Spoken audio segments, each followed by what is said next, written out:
السلام علیکم ورحمۃ اللہ وبرکاتہ۔ ناظرین اکرام، بڑی اہم بات آج میں آپ کو بتانے جا رہا ہوں۔ ہمارے یہاں ماں باپ یعنی والدین یا اساتذہ بچے کو تنبیہ کرنے اور مارنے کے سلسلے میں بہت بڑی غلطی کرتے ہیں، جس کی وجہ سے بچے کو بھی نقصان ہوتا ہے اور پھر ماں باپ بھی بعد میں روتے پھرتے ہیں۔ وہ غلطی یہ ہے کہ جب بچے سے غلطی ہو جاتی ہے، کوئی ایسی خلاف طبیعت بات، ناپسند بات بچے کی طرف سے ہم کو پیش آتی ہے، بچہ کہنا نہیں مانتا، کھانا نہیں کھاتا، سبق یاد نہیں کرتا یا کسی اور طریقے سے ماں باپ کو پریشان کرتا ہے، تو ماں باپ کو غصہ آتا ہے اور غصے کی حالت میں اس کو پیٹنا شروع کر دیتے ہیں، مارنا شروع کر دیتے ہیں۔ اور ظاہر ہے کہ جب غصے میں ماریں گے تو غصے میں عقل معوف ہو جاتی ہے، ختم ہو جاتی ہے، سوچنے سمجھنے کی صلاحیت ختم ہو جاتی ہے۔ پھر کبھی کبھی غصے میں بچے کو ایسے برے طریقے سے، غلط طریقے سے مار دیا جاتا ہے کہ جس سے بچے کا جانی نقصان ہو جاتا ہے۔ کہیں ہاتھ پہ چوٹ آ گئی، کوئی انگلی ٹوٹ گئی، کہیں ایسا لگ گیا جس سے خون نکلنے لگا، یا تو بچے کے دل میں ایسا ڈر بیٹھ جاتا ہے کہ پھر وہ بزدلی کا شکار ہو جاتا ہے۔ اور یہ عموماً ہوتا ہے ماں باپ کی طرف سے یا تو استاذ کی طرف سے، اور غصے کی حالت میں ہوتا ہے، بے تحاشا مار دیتے ہیں۔ پھر جب ہوش آتا ہے تو پھر بعد میں افسوس کرتے ہیں، روتے ہیں۔ ہم نے خود اپنی آنکھوں سے دیکھا ہے، غصے میں برے طریقے سے مار دیا۔ کبھی کبھی یہ بھی نہیں دیکھتے کس چیز سے مار رہے ہیں، ہاتھ میں وہ چاہے لکڑی ہو، لوہے کی روڈ ہو یا کوئی اور چیز ہو، برے طریقے سے مار دیتے ہیں، جس سے بچوں کو جانی نقصان ہو جاتا ہے۔ پھر بعد میں روتے پھرتے ہیں۔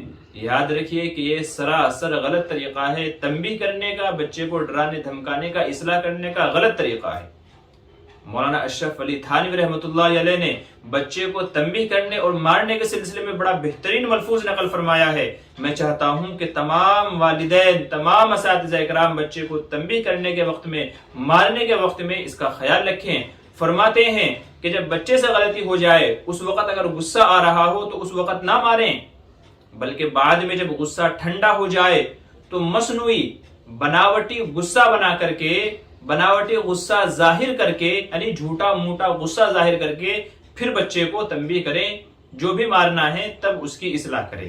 کیونکہ اب عقل صحیح ہے، غلط طریقے سے نہیں ماریں گے، غلط چیز سے نہیں ماریں گے، اور ایسا برے طریقے سے نہیں ماریں گے کہ جس سے بعد میں ماں باپ کو شرمندگی ہو یا تو بچے کو جانی نقصان ہو جائے۔